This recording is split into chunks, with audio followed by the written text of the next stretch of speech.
What he did not tell you was I also had to send a dick pic to him. So. Which at first he was like, I don't know if you're right for the show. He's like, you're a few inches off. I drove in from East Texas today. Give it up for East Texas. Hell yeah. So you guys laugh at something I say. Okay, that was a long drive. Or I will probably fucking kill myself. And you will all be to blame. I was raised in East Texas, born and raised there, in a little bit of a white trash town, you know? Okay.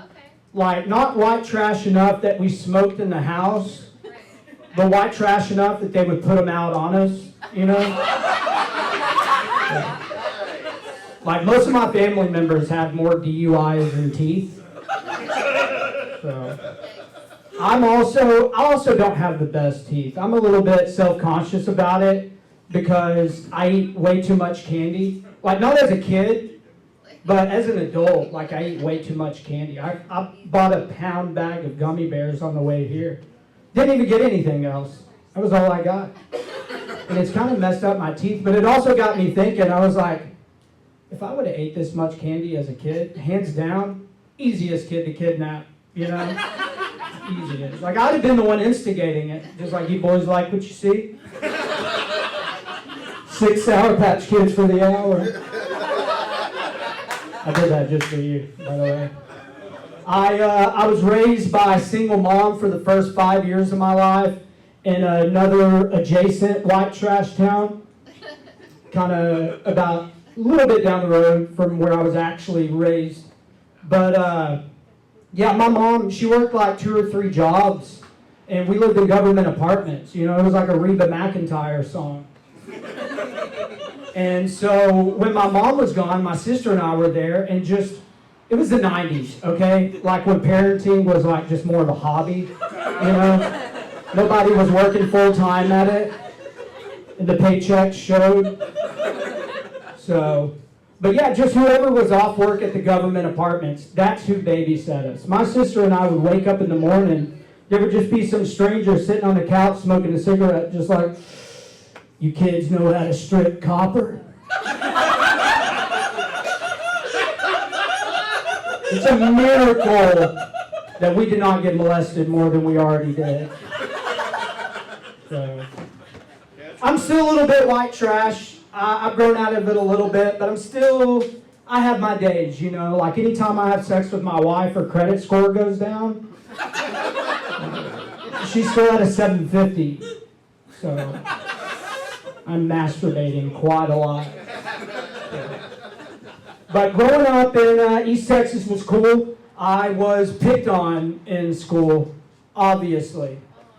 You know, I grew up in another town called Grant Saline. It's a really hard town to grow up if you aren't from there, I guess, you know.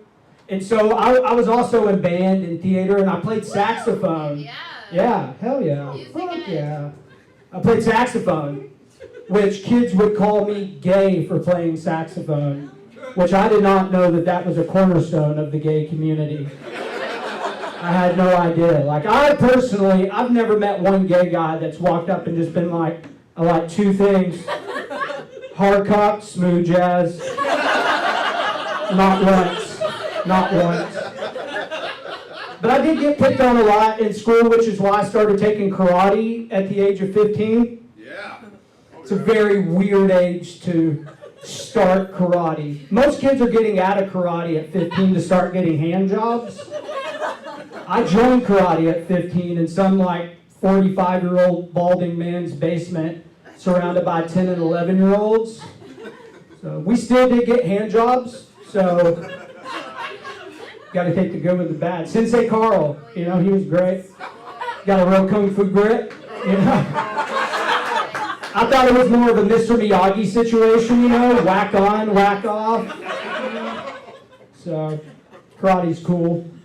I was a nerd in school growing up, very hardcore nerd. I didn't play sports. I was into superheroes. And my favorite superhero is Spider-Man.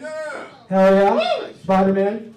And at an age that I won't tell you guys, but I will say it's a double-digit age, I wore a Spider-Man costume underneath my civilian clothes to the hospital to where my grandfather was there having a stroke. And to this day, I'm not sure what was going on in my mind.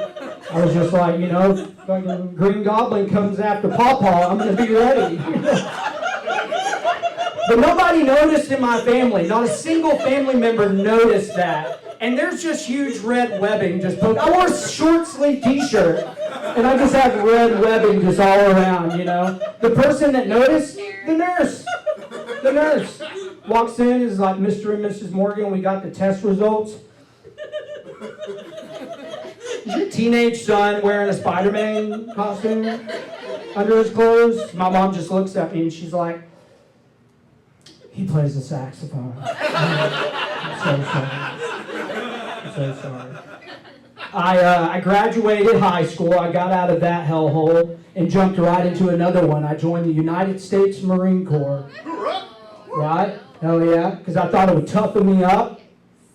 I thought that it would make me stronger. And it did, because immediately after I got out of the Marines, I actually went to jail for weed. It was like a fucked up game of Monopoly, just like Marines jail. And, but it prepared me. The Marines did prepare me, because when I got to jail, I found the biggest and the baddest motherfucker I could find, and I blew him.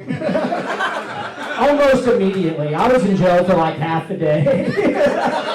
I didn't even get out of holding, I just walked in just like, whose dick do you gotta suck to get some protection around here? Am I right? And I'll end with this real quick. Before I actually went to jail, right after I got out of the Marines, I got pulled over with two friends of mine by a cop. And we had weed in the glove box, and my friend was like, my insurance is in there. And I was like, it's not.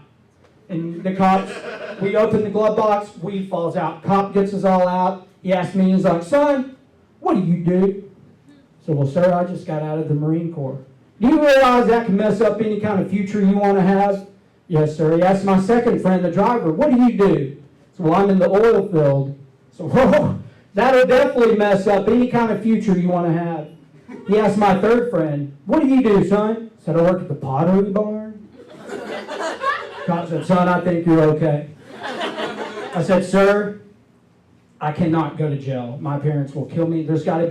I cannot go to jail. He said, I tell you what, if this Marine right here can do 50 push-ups in front of all of us, nobody's going to jail. So I zipped back up his pants and I busted out 50 push-ups quicker than I ever had. Thank you guys so much. We're going to get your host back up here. Mr. Norman, thank you guys.